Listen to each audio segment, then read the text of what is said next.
gray level thresholding versus max gradient as edge detectors in SEM scanlines.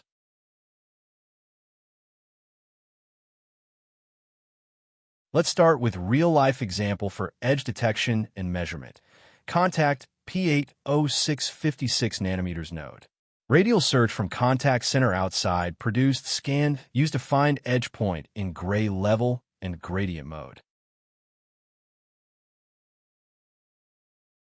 Here it is, normalized scans for 0 to 10 degrees in gray level mode.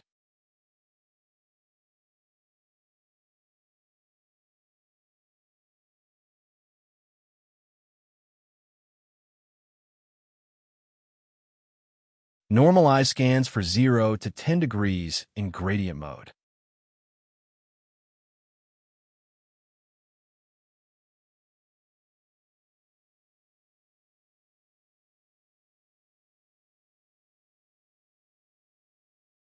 Let's review operational range for gray level and gradient algorithms.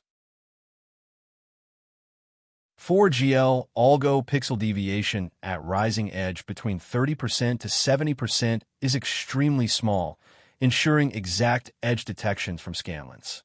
Falling edge has more deviation for X, but still between 40% and 60% at local range, it's still relatively stable.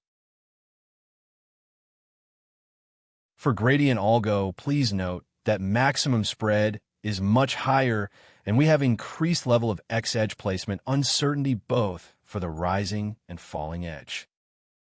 We are experiencing peak multiplication effect at gradient algorithm, both from signal and noise values.